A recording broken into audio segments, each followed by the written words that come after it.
I've missed more than 9,000 shots in my career. I've lost almost 300 games. 26 times I've been trusted to take the game-winning shot and missed. I've failed over and over and over again in my life, and that is why I succeed. Michael Jordan tells me one day he wants to be the best player that's ever played here.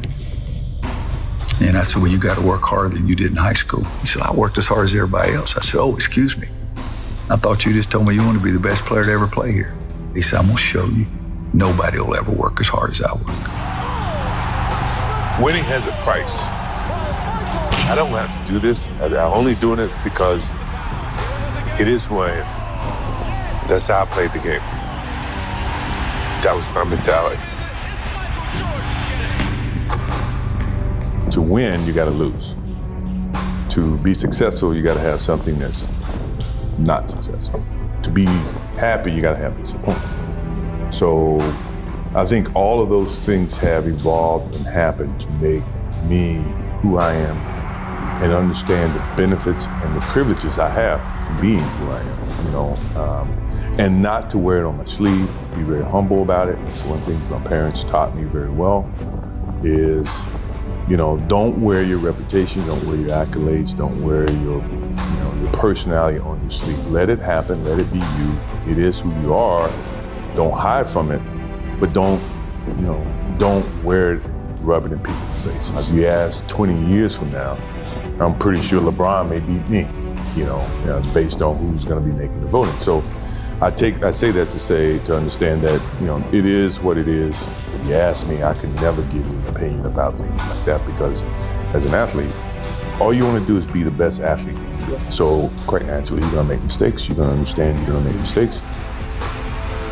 The most important thing about making mistakes is being able to learn from them and not be able to duplicate the same mistakes. Puts the shot in the air. Good! The game's over, and the Bulls have won. And with that mistakes, you got to, be able to make adjustments. I never played against Will Chamberlain. I never played against, Jerry West.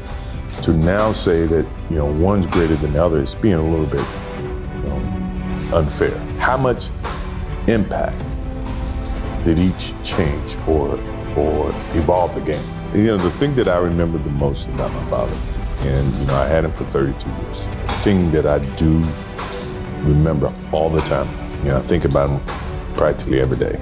The thing he's always said, take a pause before you make a decision and say, what if?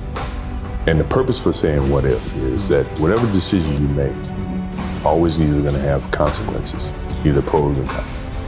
If you think about the consequences, pro or con, you make the right decisions that you feel is the right decision. Now, all the decisions I made, other people may view to be not the right decisions from their perspective, but for me to go play baseball, and everybody says, oh, it was a failed opportunity to play baseball. That's what they think. For me, it was the best thing that could have happened for me because it allowed me to go back to the game with a stronger passion. At the same time, I was able to understand the love that these minor league baseball players have. To me, to see that helped me put things in perspective, to understand the platform that I was on in 93, that when I went back to it in 95 and 96, I appreciated it even greater. So when we won those championships and we went through those things mattered to me far greater than what I did in 91, 92, 93. People don't see that, and people will never understand that to be success. Don't be afraid to fail. A great example for if you love something, your agenda is to be successful and to win. It's a certain price you have to pay, and it's a certain accountability you have to hold. Don't be afraid to try it. The worst thing that can happen is it doesn't pan out the way that you envision it. But at least you know that by giving it a shot. What's your greatest disappointment in sports? I haven't had any disappointments. I mean, sports is a tool that teaches, and it teaches you bad things. It can also teach you good things. It's how you perceive those things. I've looked at every experience that I've had, negative and positive, and taken that as a positive. If I wouldn't change anything because I think it would alter some of the other things that happened. So when I look back, I can't say that I've had any bad things happen. Sure, I mean, you don't want bad things to happen, but you deal with bad things. You can't have good or without bad. Maybe it's my fault. Maybe I led you to believe it was easy when it wasn't.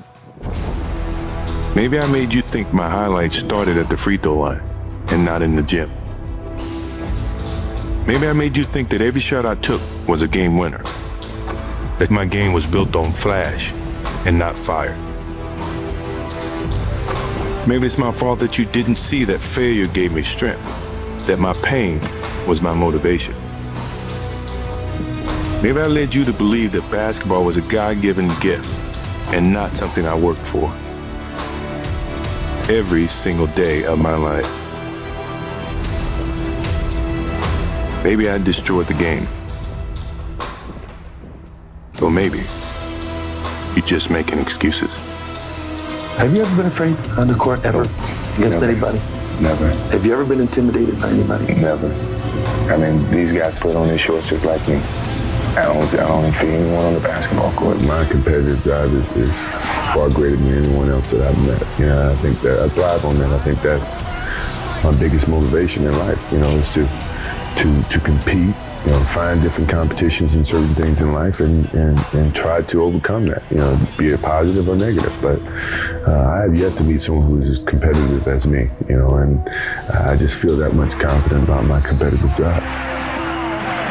A lot of times I had to battle with myself to keep challenging myself. That to me was why I would say that the biggest battle was myself, because when you get to a certain pinnacle, you got to find some ways to keep going out there for 82 games. I mean, I love the game, and every day I try to play it as hard as I can when I'm playing it, but that's an unbelievable graphic. I mean, I imagine if I didn't play basketball profession, I'd probably play 126 games anyway, so it really did make a difference. There's a lot of conversations about what your game is capable of achieving, and I'm a firm believer that if you have a good game, your game is going to say that. You don't have to say it. So I guess it's trying to play down some of the trash talking, animosity that's in words and the whole promotional thing. Let your game be your promotion, your marketing tool.